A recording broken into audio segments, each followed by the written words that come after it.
ఓం శ్రీ మహాగణాధిపతయే నమః. ఓం శ్రీ గురుభ్యో నమః. ఓం నమ శివాయ. ఓం శ్రీ సాయినాథాయ నమః. శ్రీ మాతృసాయి బాబావారి సచరిత్రలో 6వ అధ్యాయం సర్వజ్ఞత గురించి. సర్వజ్ఞత అంటే తాను కూర్చున్న స్థలం నుంచే ఎక్కడ ఏమి జరిగినా దానిని గ్రహించగలగడం. సాక్షాత్ పరబ్రహ్మ స్వరూపులైన సద్గురు సాయికి ఎక్కడ ఏమి జరిగితే అది తెలియడమే కాక మన మనసులోని మంచి ఆలోచనగానే చెడు ఆలోచనగానే ప్రతిదీ ఆయన దృష్టి నుంచి తప్పించుకోలేనిదే అవుతుంది. ఎంతో దూరంలో ఉన్న భక్తుని మనస్సులోని చిన్న మంచి భావాన్ని కూడా గ్రహించి వారిని ఆదరించిన సంఘటనలు, ఏ చిన్న చెడునైనా దానిని ఖండించి భక్తులకు కనువిప్పు కలిగించి మేలు చేసిన సంఘటనలు బాబా అవతార ప్రాముఖ్యతలోని భాగాలే. కాబట్టి ఈ నిజాన్ని మనం ఇప్పుడు ఉదాహరణలతో సహా తెలుసుకుని మన ప్రవర్తన సరిదిద్దుకుంటూ చెడు అలవాట్లను వదులుకుని మంచి అలవాట్లకు ప్రయత్నించి అందులో సఫలీకృతమవ్వాలి. ఇందులో చెప్పబడిన ప్రతి కథను జాగ్రత్తగా గమనిస్తే మనం ఏ విషయాన్ని కూడా బాబా నుంచి దాచలేమన్నది స్పష్టంగా తెలుస్తుంది. నానాసాహెబ్ చాందోర్కర్కి మామలతదారుగా నందుర్బారు నుంచి పండరీపురానికి బదిలీ అయింది. అతనికి సాయిబాబాపై గల భక్తి అనే ఫలం ఆనాటికి పండింది. ఎందుకంటే పండరీపురమును భూలోక వైకుంఠం అంటారు. అటువంటి పవిత్ర స్థలానికి బదిలీ అవడమంటే అతను చాలా ధన్యుడు. నానా వెంటనే పండరికి వెళ్ళి ఉద్యోగంలో చేరాలి. అయితే అతను ముందుగా తన పండరీనాథుడైన సాయినాథునకు కుటుంబ సమేతంగా వచ్చి నమస్కరించి ఆశీస్సులు అందుకున్న తర్వాతే పండరి వెళ్ళాలనుకున్నాడు.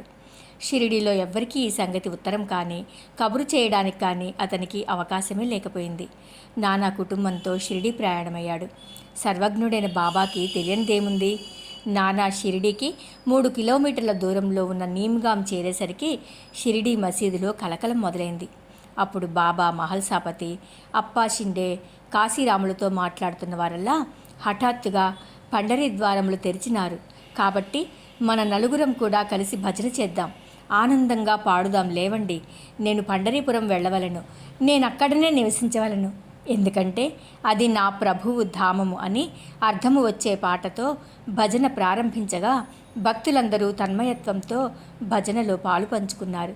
కొద్దిసేపటికి నానా కుటుంబంతో సహా వచ్చి బాబాకు నమస్కరించి తనకు పండరీపురమునకు బదిలీ అయిందని, బాబాను కూడా తనతో పండరికి వచ్చి అక్కడుండాలని కోరుకున్నాడు. అప్పుడు అక్కడ ఉన్నవాళ్ళు నానా బతిమాలవలసిన అవసరం లేదని, బాబానే ఆ భావాన్ని ఇప్పటివరకు వెలిబుచ్చారని చెప్పగానే నానా బాబా సర్వజ్ఞత్వానికి ఆశ్చర్యపడి బాబా ఊది ఆశీర్వాదములు అందుకొని బాబా ఆజ్ఞను పొంది పండరీపురికి వెళ్ళాడు. ఇక దత్తమందిరం. ఒకసారి నానాసాహెబ్ చాందోర్కరు తన తోడల్లుడు బినివాల్యాతో కలిసి షిరిడి వచ్చి బాబా దర్శనం చేసుకుని కూర్చుని ఉండగా హఠాత్తుగా బాబా నానాతో, నా సహవాసము ఎన్నాళ్ళు చేసి కూడా ఇలా ఎందుకు చేశావు అని కోపగించారు. దీని అర్థం తెలియక నానా సాయిని ప్రార్థించగా అప్పుడు బాబా కోపర్గాం నుంచి నానా షిరిడీకి ఎలా వచ్చాడని ప్రశ్నించగానే నానాకు తన తప్పు తెలిసింది. సాధారణంగా షిరిడీ వచ్చేటప్పుడు నానాసాహెబ్ కోపర్గాంలోని దత్తమందిరమునకు వెళ్ళి దర్శించుకుని షిరిడీ వెళ్ళడం ఆనవాయితీ. కానీ ఈసారి అతని బంధువు దత్తభక్తుడైనప్పటికీ అతనిని కూడా వెళ్ళనీయక ఆలస్యమైపోతుందని తిన్నగా షిరిడీ తీసుకువచ్చాడు. అయితే సర్వజ్ఞుడైన దత్తావతారి మన మాతృసాయి నుండి తప్పించుకోలేకపోయాడు. ఈ తప్పుకు ప్రాయశ్చిత్తంగా అతను కోపర్గాంలోని గోదావరి నదిలో స్నానం చేస్తుండగా ఒక ముళ్ళు గుచ్చుకుని తీవ్రంగా బాధించిందని నాన్న చెప్పాడు. దీనిని బట్టి మన గురించి మనకన్నా ఎక్కువగా బాబాకే తెలుస్తుందని, మనను ఉద్ధరించే బాధ్యత కూడా ఆయనదే. కాబట్టి నిస్వార్థమైన మాతృప్రేమను కురిపించే సాయి సమర్థుడు తన బిడ్డలు ఎటువంటి తప్పు చేయకుండా అనుక్షణం కాపాడుతుంటాడు. ఇక కొలిమి. 1910వ సంవత్సరం దీపావళికి ఒకరోజు ముందు బాబా ధుని దగ్గర కూర్చుని కట్టెలు కాలుస్తూ ఉన్నారు. ధునిలో జ్వాలలు బాగా ఉన్న సమయంలో బాబా హఠాత్తుగా తన చేయిని ధునిలో ఉంచి నిశ్చలంగా కూర్చున్నారు. అప్పుడు అక్కడే ఉన్న శ్యామ పరుగున వచ్చి బాబా నడుము దగ్గర 2 చేతులు వేసి బాబాను వెనుకకు లాగి, బాబా ఈ విధంగా ఎందుకు చేశారని ప్రశ్నించాడు. అప్పుడు బాబా దూర ప్రాంతంలో ఒక కుమ్మరి స్త్రీ చంటి బిడ్డను ఒళ్ళో ఉంచుకుని కొలిమిని ఊదుతున్నది. ఇంతలో ఆమె భర్త పిలవగానే తన ఒళ్ళో పిల్లాడున్న సంగతి మర్చిపోయి ఒక్కసారిగా లేవగానే ఒళ్ళో ఉన్న పిల్లాడు కొలిమిలో పడిపోయాడు. వెంటనే బాబా చేతిని కొలిమి లోపలికి దూర్చి ఆ బిడ్డను కాపాడానని, తన చెయ్యి కాలినా పర్వాలేదు కానీ బిడ్డ రక్షింపబడటం తనకు ఆనందం కలిగించిందని చెప్పారు.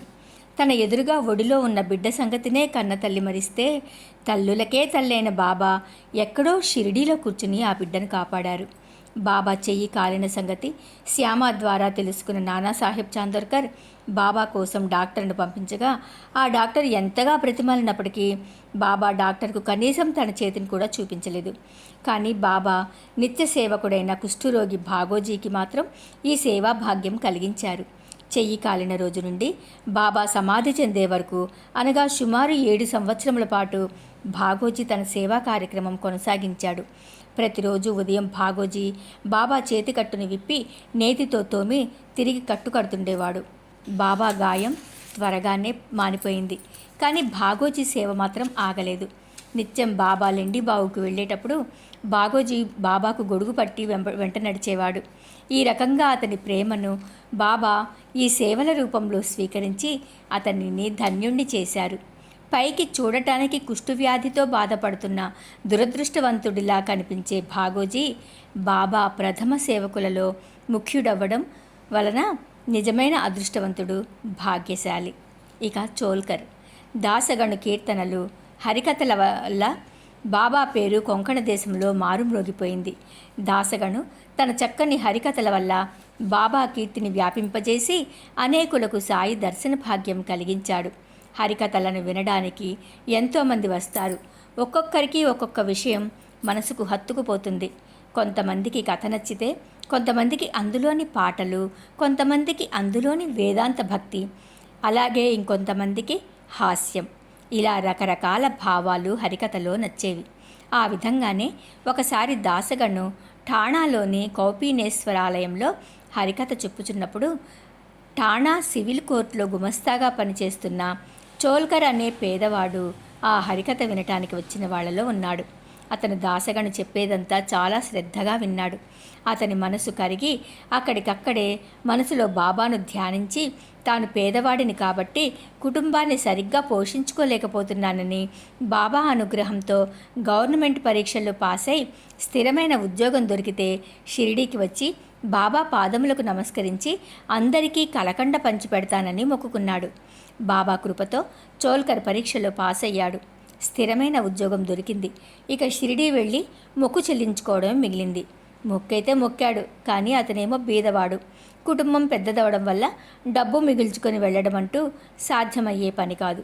మనసుంటే మార్గం ఉంటుంది కదా. చోల్కర్ మనసు ఆగలేదు. అందుకే అతను ఆలోచించి ఇంటి ఖర్చు తగ్గించుకోవాలనుకుని టీలో వేసుకునే చక్కెరను మాని ఆ డబ్బుని దాచడం ప్రారంభించి కొంత డబ్బు మిగుల్చుకున్న తర్వాత షిరిడీ వెళ్ళి జోగు ఇంట్లో దిగాడు. అక్కడి నుంచి అందరూ కలిసి బాబా దర్శనానికి ద్వారకామాయికి వెళ్ళారు. చోల్కర్ బాబా పాదాలకు భక్తితో నమస్కరించి తాను మొక్కుకున్న ప్రకారం కలకండ పంచిపెట్టాడు. తన మనసులోని కోరికలు ఆనాటితో తీరాయని, తనకెంతో తృప్తిగా ఉందని చోల్కరు బాబాతో చెప్పాడు. అప్పుడు బాబా జోగుతో, నీ అతిథికి టీలో చక్కెర ఎక్కువగా వేసి ఇవ్వు అని అన్నారు. జోగుకు చోల్కర్ టీలో చక్కెర వేసుకోవడం మానేసి ఆ డబ్బులు కూడబెట్టి షిరిడీకి వచ్చిన సంగతి తెలియదు కాబట్టి అతనికి బాబా మాటలలోని ఆంతర్యం అర్థం కాలేదు. కానీ చోల్కర్ దానిని వెంటనే గ్రహించి తన ఇంట్లో తాను చేసిన చిన్న పని బాబాను ఎలా చేరిందని ఆశ్చర్యపోయాడు. ఇది పైకి చాలా చిన్నదిగా కనిపిస్తుంది, కానీ ఇందులో ఎంతో ప్రేమ, ఆప్యాయతలున్నాయి. ఎందుకంటే టీలో చక్కెర వేసుకోకుండా ఆ డబ్బును మిగల్చడం అంటే అందులో చోల్కర్ మనసు బాబా దర్శనం కోసం అతని ఆరాటం, మొక్కు త్వరగా చెల్లించాలనే ఆతృత అన్నీ కనిపిస్తున్నాయి. మనలో ఎంతోమంది కష్టాలలో ఉన్నప్పుడు ఎంతో దీనంగా మొక్కులు మొక్కి ఆ కష్టాలు తీరగానే ఆ సంతోషంలో మొక్కులు మరిచిపోయిన సందర్భాలు కూడా ఉంటాయి. అయితే చోల్కర్ ఉద్యోగం రావడానికి ఎంత ఆతృతపడ్డాడో ఆ కోరిక నెరవేరగానే తన మొక్కు చెల్లించుకోవడానికి కూడా అంతే ఆతృత చెందాడు. అది నెరవేర్చడానికి తనకు తోచిన మార్గం తాను ఎంచుకున్నాడు. ఈ రకంగా అతను చూపిన ప్రేమలోని నిజాయితీ బాబాను చేరింది. కాబట్టి ఈ కథ ద్వారా మనం గ్రహించేది ఏమిటంటే, మనలో కలిగే ప్రతి ఆలోచన బాబాను చేరుతుంది. అది మంచి ఆలోచన అయితే బాబా ప్రేమకు పాత్రులవుతాము. కాబట్టి మనం మన ఆలోచనలన్నీ మంచి వైపుకు మళ్లించి ఆచరించడానికి ప్రయత్నించాలి. ఇక 2 బల్లులు. ఒకసారి మసీదులో బాబా ముందు ఒక భక్తుడు కూర్చొని ఉన్నాడు. ఇంతలో గోడ మీద ఒక బల్లి టిక్కు టిక్కుమని పలికింది. ఆ బల్లి పలికిన దానికి అర్థమేమిటని ఆ భక్తుడు ఎంతో కుతూహలంతో బాబాను అడిగాడు. అది శుభశకునమా లేక అశుభమా అని కూడా అడిగాడు. అప్పుడు బాబా, ఆ బల్లి చెల్లెలు ఔరంగాబాదు నుంచి ఈ బల్లిని చూడటానికి వస్తోందని, బల్లి ఆనందిస్తోందని చెప్పారు. ఆ సమాధానం ఊహించని భక్తుడు ఆశ్చర్యపోయి ఇంకేమీ మాట్లాడకుండా కూర్చున్నాడు. కొంతసేపైన తర్వాత ఎవరో ఔరంగాబాదు నుంచి గుర్రం మీద బాబా దర్శనానికి షిరిడి వచ్చారు. అతనికి ఇంకా కొంచెం దూరం పోవాలి, కానీ అతని గుర్రము ఆకలితో ముందుకు పోలేకపోయింది. అప్పుడు అతను తన భుజము మీద ఉన్న సంచిని తీసి దుమ్ము దులిపి గుర్రానికి ఉలవలు తేవడానికి వెళ్ళాడు. అయితే సంచిలోని దుమ్ము దులిపినప్పుడు అందులో నుంచి ఒక బల్లి క్రింద పడి అందరూ చూస్తుండగానే గోడ మీదకెక్కింది. ఇందాక ప్రశ్నించిన భక్తుని అదంతా జాగ్రత్తగా గమనించమని బాబా చెప్పారు. ఆ బల్లి తన అక్క దగ్గరకు సంతోషంగా వెళ్ళింది. చాలా కాలం తర్వాత కలుసుకున్న అక్కా చెల్లెళ్ళిద్దరూ ఒకరినొకరు కౌగిలించుకుని ముద్దిడుకొని గుండ్రంగా తిరుగుతూ ఎక్కువ ప్రేమతో ఆడారు. ఎక్కడి షిరిడి, ఎక్కడి ఔరంగాబాదు? గుర్రపు రౌతు ఔరంగాబాదు నుంచి బల్లిని తీసుకుని షిరిడి ఎలా వచ్చాడు? జరగబోయే సంగతి బాబా ముందుగానే ఎట్లా చెప్పగలిగారు? ఆ రకంగా బాబా మనుష్యుల మనసులలోని సంగతులను గ్రహించి చెప్పడమే కాక బల్లి పలికిన దాని అర్థాన్ని కూడా వివరించి తన సర్వజ్ఞతకు జంతువులు, కీటకాలు కూడా సమానమేనని ఉదాహరణలతో సహా నిరూపించారు. ఇక తాత్యాకోతే పాటిల్. బాబా తన భక్తుల యోగక్షేమాల విషయంలో చాలా జాగ్రత్త వహించేవారు. ఒకసారి తాత్యాకోతే పాటిలు టాంగాలో కోపర్గాంలో జరిగే సంతకు వెళ్ళాలనుకున్నాడు. హడావిడిగా మసీదుకెళ్ళి టాంగాను ఆపుకుని బాబాకు నమస్కరించి వెంటనే సంతకు బయలుదేరే హడావిడిలో ఉన్నాడు. బాబా అతనితో సంత సంగతి తర్వాత అసలు ఊరి నుంచి బయటకు వెళ్ళవద్దని చెప్పారు. కానీ తాత్య అవేమీ గమనించలేనంత తొందరలో ఉండటం చూసి శ్యామను తీసుకుని వెళ్ళమని చెప్పారు. కానీ ప్రతి వారం మామూలుగా వెళ్ళే సంతకు శ్యామ అవసరమేముంటుందని తాత్య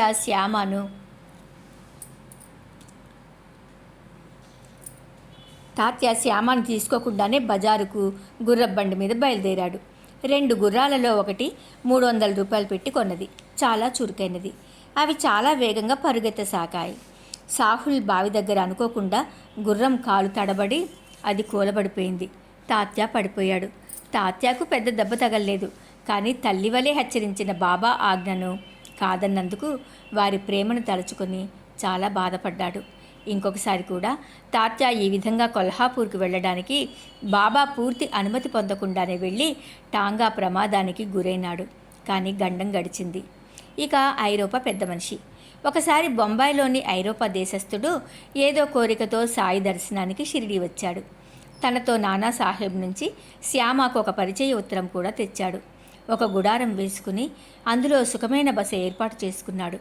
బాబా అనుమతి లేకుండా మసీదు పైకి వెళ్ళి బాబా దర్శనం చేసుకోవడం ఎవరికీ సాధ్యం కాదు. ఈ ఐరోపా పెద్ద మనిషి 3 సార్లు మసీదు పైకి వెళ్ళాలని ప్రయత్నించాడు. సాధ్యం కాలేదు. అతనికేమో బాబా దగ్గరగా వెళ్ళి మోకాళ్ళ మీద కూర్చుని నమస్కరించి బాబా చేతిని ముద్దు పెట్టుకొని కొంతసేపు అక్కడే ఉండాలని కోరిక. కానీ బాబా అతనిని దగ్గరకు రానివ్వటం లేదు. క్రింద సభామంటపంలో ఉండి అక్కడి నుంచి దర్శించుకోవాలని శాసించారు. తనకు జరిగిన దానిని అతడు అమర్యాదగా భావించి చాలా నిరాశ చెంది తిరిగి వెళ్ళిపోవడానికి నిశ్చయించుకొని బాబా అనుమతికి కింద నుంచే కోరాడు. అయితే బాబా తొందరెందుకు, రేపు వెళ్ళమని చెప్పారు. కానీ అతడు ఇక అక్కడ నిలవలేక వెళ్ళిపోవడానికి నిర్ణయించుకున్నాడు. సర్వము తెలిసిన బాబా వెళ్ళవద్దన్నారు అంటే దానిలో ఏదో అర్థం ఉంటుందని, బాబా అనుమతి లేకుండా ప్రయాణిస్తే ఎన్నో ఆటంకాలను ఎదుర్కోవలసి వస్తుందని అనేక మంది అతనికి నచ్చచెప్పారు. కానీ అతను ఎవ్వరి మాటను వినక బాబా అనుమతి లేకుండానే షిరిడీ నుంచి బయలుదేరాడు. కొంత దూరం వెళ్ళగానే టాంగాకెదురుగా ఒక సైకిల్ వచ్చింది. హఠాత్తుగా బండి ఆగిపోవడంతో పట్టు తప్పి టాంగా దొర్లిపోయింది. అతను కింద పడి ఈడ్వపడ్డాడు. ఫలితంగా గాయాలు మాన్పుకునేందుకు కోపర్గామ్ ఆసుపత్రిలో కొన్ని రోజులున్నాడు. ఒకరోజు షిరిడీలో ఆగకపోవడం వల్ల అటు షిరిడీలోనూ ఇటు ముంబైలోనూ కాక మధ్యలో కోపర్గామ్లో ఉండాల్సి వచ్చినందుకు ఎంతో పశ్చాత్తాపపడ్డాడు.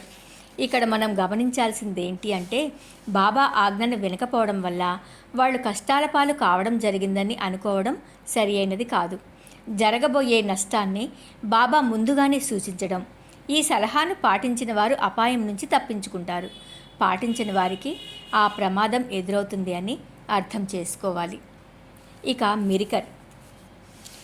ఈ పైన చెప్పిన సిద్ధాంతాన్ని నిరూపించే ఒక చిన్న సంఘటనను ఇప్పుడు తెలుసుకుందాం. సర్దార్ కాకాసాహెబ్ మిరీకర్ కొడుకు బాలాసాహెబ్ మిరీకర్ కోపర్గామ్కు మామలతదారుగా ఉన్నాడు.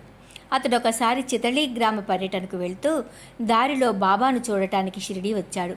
మసీదుకు వెళ్ళి బాబాకు నమస్కరించగా బాబా అతని యోగక్షేమాలు అడిగి తెలుసుకున్నారు. తర్వాత అతనితో బాబా ద్వారకామాయి తెలుసునా అని అడిగి, అతనిప్పుడు కూర్చున్నదే ద్వారకామాయి అని, ఎవరైతే ఆమె ఒడిలో కూర్చుంటారో వారిని అనేక కష్టాల నుంచి ఆతురతల నుంచి ఆ తల్లి తప్పిస్తుందన్నారు. అంతేకాక ఈ మసీదు తల్లి చాలా దయార్ద్ర హృదయురాలని, ఆమె ఒడిని ఆశ్రయించిన వారి కష్టాలు తొలగిపోతాయని, ఆమె ఒడిని ఆశ్రయించిన వారికి ఆనందం కలుగుతుందని అన్నారు. తర్వాత బాలాసాహెబ్కు ఊది ప్రసాదాన్నిచ్చి అతని తలపై చేయి వేసి ఆశీర్వదించారు. మిరీకర్ బయలుదేరుతుంటే బాబా అతనితో, నీకు పొడవాటి బాబా అంటే తెలుసునా అని అడుగుతూ వారి చేతిని పాము పడగలా సూచిస్తూ, ఇలా భయంకరంగా ఉంటుంది, కానీ మనం ద్వారకామాయి బిడ్డలం, మనల్ని అదేం చేయగలదు? తరింపజేసే ద్వారకామాయి ఉండగా సర్పం ఎట్లా సంహరించగలదు అని అన్నారు. అప్పుడు అక్కడ ఉన్న వాళ్ళందరూ బాబా ఇప్పుడు ఈ ఉపన్యాసము ఎందుకు ఇచ్చారో తెలుసుకోవాలని అనిపించినా బాబాను అడిగే ధైర్యము ఎవ్వరికీ లేదు. మిరీకర్ ఆలస్యం అయిపోతుందని బయలుదేరాడు. అప్పుడు బాబా అక్కడే ఉన్న శ్యామతో మిరీకర్ వెంట చితళి వెళ్ళి రమ్మన్నాడు. అయితే మిరీకర్ శ్యామకు చితళి వచ్చి వెళ్ళడం కష్టం కనుక ఎందుకు అనవసరమైన శ్రమ వద్దన్నాడు.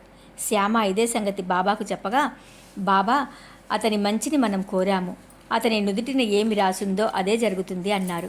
ఇంతలో మిరీకర్కు బాబా ఆజ్ఞ పాటించాలన్న నియమం గుర్తుకు వచ్చి అతను శ్యామను రమ్మని అడగగా శ్యామ మళ్ళీ బాబా అనుమతి తీసుకుని చితలి వెళ్ళాడు. ఆఫీసులో ఎవరూ రాకపోవడం వల్ల వీరికి ఆంజనేయ ఆలయంలో బస ఏర్పాటు చేశారు. ప్రయాణపు అలసట తీర్చుకుంటూ కూర్చుని ఉండగా మిరీకరు వార్తాపత్రిక చదువుకుంటున్నాడు. అతని నడుము వరకు కప్పుకున్న దుప్పటి మీద ఒక సర్పం ఉంది. దీనిని ఎవ్వరూ గమనించలేదు. ఏదో అలికిడి అయితే నౌకర్ దీపం తెచ్చి చూడగా పాము కనిపించింది. మిరీకర్ భయంతో వణికిపోసాగాడు. శ్యామ బాబాను ఈ ఆపదను తొలగించమని ప్రార్థించాడు. అందరూ కర్రలు పట్టుకుని సిద్ధంగా ఉన్నారు. పాము నెమ్మదిగా నడుము నుంచి దిగడం ప్రారంభించింది. దానినందరూ కొట్టి చంపేశారు. దీనితో మిరీకర్కు సాయి సమర్థునిపై ప్రేమ పొంగి కన్నీరు రూపంలో పొరలింది.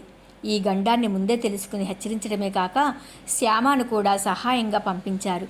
అంతేకాక మసీదు దర్శన మహత్యాన్ని చెప్పడమే కాక నిదర్శనం చూపించారని గ్రహించి మిరీకర్ బాబాపై ప్రేమతో మైమరిచాడు. సర్వం శ్రీ సాయినాథ దివ్య చరణార విందార్పణమస్తు. ఓం శ్రీ సాయినాథాయ నమః. ఓం నమః శివాయ.